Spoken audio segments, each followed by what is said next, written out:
Surprisingly, over 90% of viewers haven't subscribed yet. If you're enjoying the content, hit that subscribe button. It motivates us to keep creating and helps us never miss an upload. I still remember the night everything shifted. My wife and I were sitting across from her boss in a high-end restaurant, the kind of place with marble floors, dim golden lighting, and a piano humming in the corner. My wife, Emily, looked stunning. She wore a navy blue dress, her hair in soft waves, her smile calm yet nervous. I could tell she wasn't comfortable, but she was trying to hold it together. Her boss, Robert, a man in his late 40s with slicked back hair and a smug expression, had invited us both out for a special dinner. He framed it like he wanted to celebrate Emily's recent success at work, but from the moment we sat down, I sensed something more. His eyes lingered on her a little too long, his laughter too forced, his compliments just a touch too personal. I tried to brush it off at first. I'd dealt with arrogant men before, and Emily was loyal. She always had been. But when the main course arrived, Robert leaned forward, resting his elbows on the table, and looked me dead in the eyes. "Let's skip the small talk," he said smoothly. "I'll be direct with you. I want to try your wife." Emily froze. The fork slipped from her hand, clinking against the plate. My stomach twisted, but I forced myself to stay calm. Robert smirked at my reaction, or rather, my lack of one. "If you don't let me sleep with her," he continued in a low, confident tone, "I'll ruin you both. I'll destroy your reputation at work, Emily, and as for you..." He turned to me, his lips curling. "I'll make sure you never find a decent job in this city again. One word from me, and it's all over." Emily gasped. "Robert, what are you? This is insane. You can't..." He raised a hand casually, silencing her like she was a child. That smug grin on his face made my blood boil. But instead of reacting with anger, I did the last thing he expected. I laughed. Not a nervous laugh, not a polite chuckle, a full, genuine laugh that echoed across the table. Robert's smirk faltered, replaced with a flicker of confusion. He leaned back in his chair, narrowing his eyes at me. "What's so funny?" he demanded. I kept laughing for another moment, then leaned in and lowered my voice. "You really think you're in control here, don't you?" Emily looked at me with wide, uncertain eyes. Robert, however, was glaring now, his face reddening. "Do you think this is a joke? Do you understand who I am? One phone call and your life falls apart." "That's what makes this so amusing," I said calmly. Then, without breaking eye contact, I slid something out from under the table. Robert's eyes darted downward, and for the first time that night, I saw the smug confidence drain from his face. His jaw clenched. His hands, which had been resting arrogantly on the table, curled into fists. He shifted in his seat, sweat suddenly visible on his forehead. Emily turned toward me, whispering nervously, "What are you doing?" But I didn't answer her. My focus was on Robert. "You thought you held all the cards," I said slowly. "You thought you could walk in here, make threats, and we'd just crumble. But you didn't think for a second that maybe, just maybe, you're the one sitting in the trap." Robert swallowed hard. "You don't know what you're doing," he muttered, but his voice cracked ever so slightly. That's when I knew. This wasn't a man who was as powerful as he pretended. He was used to intimidation, used to people folding under his pressure. He wasn't used to someone staring him down without fear. Emily placed a hand on my arm, still shaking. "Please, let's not make a scene," she whispered, her voice trembling. But I kept my eyes locked on Robert. "You've underestimated me," I told him. "And worse, you've underestimated Emily. She doesn't need you. She doesn't owe you anything. And if you think you can bully us, threaten us, or try to control us, you're in for a rude awakening." Robert clenched his jaw, trying to mask the panic in his eyes. He glanced at what I held under the table. Again, and his entire demeanor shifted. The arrogance melted away, replaced with unease. For the rest of the dinner, he barely spoke. He picked at his food, avoided eye contact, and kept fidgeting.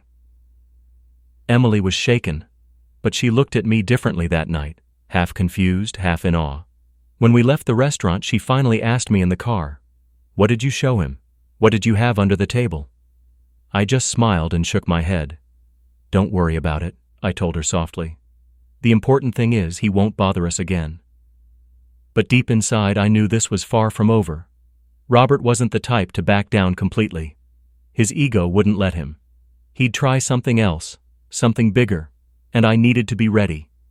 And I was. Because while Robert thought he was playing a game of power, He didn't realize I'd already started building a plan. A cold, calculated revenge that would not only protect Emily, but also expose Robert for exactly who he was. And when it was all over, he'd wish he'd never crossed me. After that dinner, I expected Robert to retreat, at least for a while. But a man like him? He wasn't used to losing face. He wasn't used to someone laughing in his direction, much less making him sweat in front of a woman he wanted to control. For a few days, things were quiet. Emily went to work, came home as usual, and nothing seemed out of the ordinary. She was still shaken, still asking me from time to time what exactly I had under that table. I never gave her the full answer. All I told her was, it was enough to remind him that we're not powerless.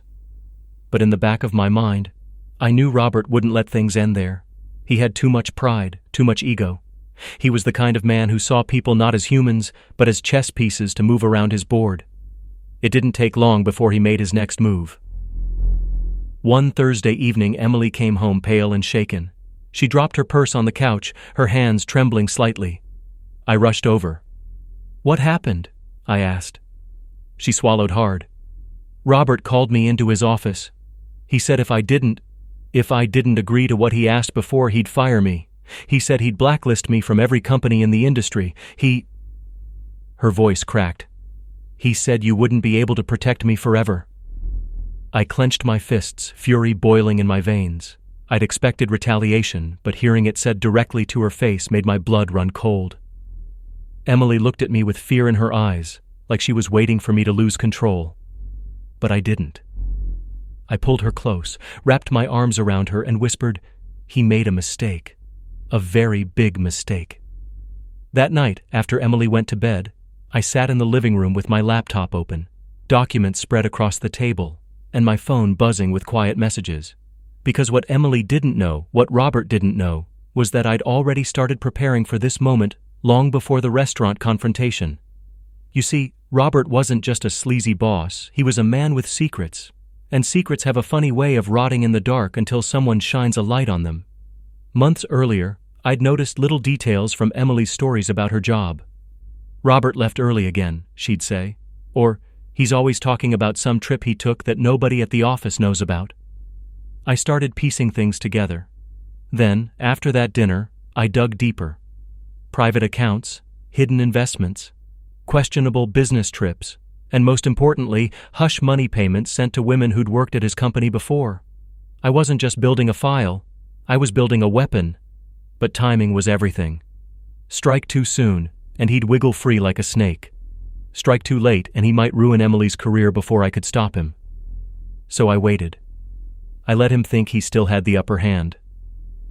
The very next week, Robert tried again. This time, he cornered Emily at a work event, pretending to chat about quarterly results while whispering threats through his smile. Emily excused herself, found me outside in the parking lot, and broke down. "I can't take it anymore," she sobbed. "He won't stop. He won't leave me alone. Maybe I should just quit." I shook my head firmly. "No, that's exactly what he wants. He wants you out, powerless, scared. If you quit now, he wins." She looked at me with watery eyes. "Then what do we do?" I gave her a small, steady smile. "We play the long game." Over the next month, I quietly set everything into motion. I contacted a few trusted people, an old friend who worked in cybersecurity, a former co-worker of Robert's who despised him, and even a journalist who'd been sniffing around for corporate corruption stories. Piece by piece, I handed them breadcrumbs. Not enough to draw suspicion to me, but enough to build momentum. Meanwhile, I encouraged Emily to document everything. Every threatening word, every inappropriate comment, every late-night text he sent her. She didn't always want to. It made her feel dirty, like she was dragging herself through mud, but I told her it was necessary. "Think of it like building armor," I said. "Every note, every screenshot, every message. It's all a piece of protection. When the time comes, it won't just be your word against his. We'll have proof." Robert, meanwhile, kept tightening the noose. He cut her hours one week, then doubled her workload the next. He excluded her from meetings, then criticized her for not knowing what was discussed. It was a classic power play, designed to break her spirit. But Emily didn't break. She bent, yes, She cried, yes. But she kept standing. And all the while, I was behind her, silently weaving a net Robert didn't even know was there. Then came the night everything shifted. Robert called Emily into his office after hours. He told her it was mandatory and locked the door behind her. What he didn't know was that Emily had her phone recording the entire time. His threats, his demands, his sleazy bargaining. It was all there. Crystal clear audio, his voice dripping with arrogance and malice. When Emily came home that night, shaken but determined, she handed me her phone and said, "This is it, isn't it? This is the thing that ends him." I listened to the recording. My jaw tightened, my heart pounding. "Yes," I said. "This is the final piece." But still I didn't strike. Not yet. Because Robert wasn't just going to be fired. He wasn't just going to be embarrassed. I wanted him exposed. I wanted him broken in the very way he tried to break us. So I waited again, and then one Friday evening, Robert called me personally. His voice was smug again, but I could hear the undercurrent of frustration. "You think you're clever, don't you?" he sneered. "But let me remind you, people like me don't fall. People like me climb higher no matter what's thrown at us. If you think you can scare me, you're a fool." I smiled into the phone. "Robert, the difference between us is simple. You think you're untouchable, I know you're not, and soon everyone else will too." He hung up on me, but I didn't care. Because by then the dominoes were already falling. The journalist had enough evidence to launch a full investigation. My friend in cybersecurity had traced payments Robert tried to bury, and Emily's recordings? They were the nail in his coffin. But I still wasn't satisfied. Not yet. Because the real revenge wasn't just about exposing Robert. It was about making sure Emily never had to look over her shoulder again. It was about turning Robert's threats into the very rope that would hang his career. And as I sat in our living room late that night, the files spread out before me like a map of destruction, I realized something. Robert thought he was playing chess. But the truth? He'd been a pawn the whole time, and soon he'd learn exactly what checkmate feels like. The thing about a man like Robert is that he's so blinded by ego, he never sees the ground giving way beneath his feet. He strutted around his office as though he owned the world, barking orders, belittling employees, and thinking no one dared challenge him. But I knew better. Every word he spoke, every email he sent, every dime he moved, it was already in my hands. It started small. A rumor here, a whisper there. Emily mentioned that colleagues had begun looking at Robert differently. People were tense in meetings, quick to avoid his gaze. One woman whispered to Emily in the restroom, "I don't know what's happening, but he looks nervous." That was the first crack. Then came the journalist. She reached out to me one evening with a voice full of excitement. "This isn't just workplace harassment," she said. "This is systemic abuse of power, financial fraud, and cover-ups. We're talking embezzlement, hush money, falsified reports. This could bring down more than just Robert. This could shake his entire company." I leaned back in my chair, smiling faintly. Then let it shake. Emily sat across from me, clutching a cup of tea like it was her lifeline. She was still struggling, but for the first time in weeks, I saw a flicker of hope in her eyes. "You really think it'll work?" she asked softly. I nodded. "It's already working. He doesn't know it yet, but the walls are closing in." And indeed, they were. The next week, Robert made a desperate move. He called Emily into his office again, his smile tighter than usual. She kept her phone in her bag, recording just like before. "I know what you're doing," he hissed. "You're trying to play smart, but let me remind you, one call from me, and your career is over. One word, and your husband's little business will be blacklisted too. Do you really want to test me?" Emily, bless her, didn't flinch this time. She looked him in the eye and said, "You should be careful with your words, Robert. They have a way of echoing back." When she brought me that recording, I almost laughed out loud. The man had no idea he was digging his own grave with every threat. That weekend, the journalist published the first article. The headline was damning. High-powered executive accused of harassment and corruption. Allegations surface against Robert H. It was cautious, not naming the company directly, but everyone in the industry knew exactly who it was about. And more importantly, it asked for more victims to come forward, and they did. One by one, former employees, interns, even a contractor, all stepped out of the shadows. Each had a story. Each had receipts. And suddenly, Robert wasn't just a man with a whisper campaign against him. He was a man drowning in testimonies. At first, he fought back.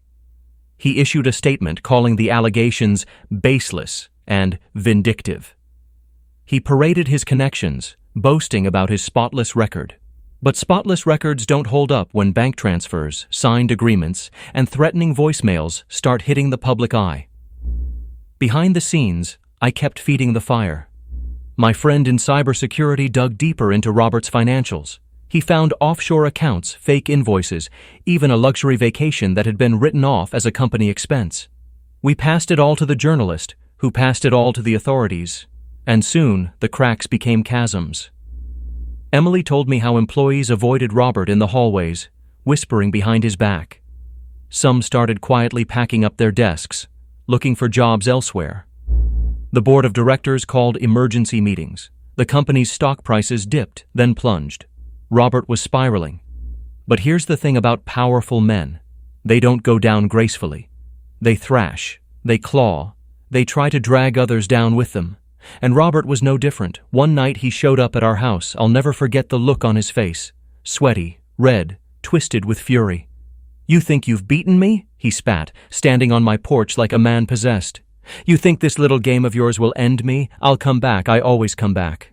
I didn't raise my voice. I didn't threaten him. I simply held up my phone, showing him the camera recording everything he said.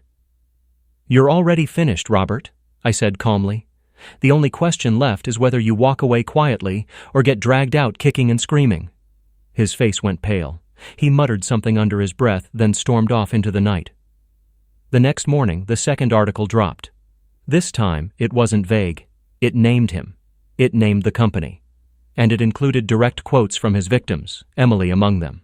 The recordings, the screenshots, the bank records. It was all laid bare for the world to see. The fallout was immediate. The board suspended him. Investors pulled out. Lawsuits were filed. By the end of the week, Robert's empire had crumbled into dust. Emily watched the news reports with tears in her eyes. She wasn't crying out of fear anymore. She was crying out of relief. "He can't hurt us anymore," she whispered. I wrapped my arm around her shoulders and kissed her temple. "No, he can't." But deep down, I wasn't satisfied just yet. Because while Robert had lost his job, his reputation, and his power, I wanted him to feel the same helplessness he'd tried to force on Emily. I wanted him to understand what it meant to be trapped, powerless, cornered. And I already knew exactly how to deliver that final blow. Robert thought he could outlast the storm. Even after the articles, the suspensions, the lawsuits, he carried himself with that same smug arrogance, convinced he'd find a way back into power. Men like him always think they're untouchable. But this time there was no escape. The journalist's final piece dropped like a hammer. My cyber friend had uncovered evidence that Robert hadn't just harassed employees. He'd siphoned millions from company funds into shell accounts. Fraud, tax evasion, embezzlement, crimes you don't talk your way out of. I'll never forget the morning I turned on the news and saw the footage. Robert, in handcuffs, being escorted out of his glass tower office by federal agents. Reporters shouting questions, cameras flashing, his face twisted in panic. That was the moment I finally exhaled. Emily sat beside me, clutching my hand so tightly it hurt, but neither of us let go. For the first time in months, she looked at peace. "He can't touch us anymore," she whispered. "No," I said. "He'll never touch anyone again." Robert was indicted within days, his assets frozen, his so-called friends vanished, his name dragged through every media outlet. The empire he'd built on fear and exploitation was gone overnight, and as for me, I didn't gloat. I didn't need to. Watching him lose everything, his power, his wealth, his freedom, was enough. The man who once threatened to ruin my life now had no control over his own. Emily and I walked away from the wreckage together. She found a new job at a company that valued her, surrounded by colleagues who respected her. I expanded my small business quietly, steadily, free from the shadow of Robert's threats.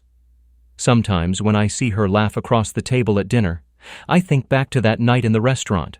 Robert sneering, making his vile ultimatum, convinced we'd bend to his will. If only he could see us now. Because in the end his downfall wasn't loud or violent. It was cold, calculated, and absolute. And the look on his face, the day the handcuffs closed around his wrists, that was worth every second of patience.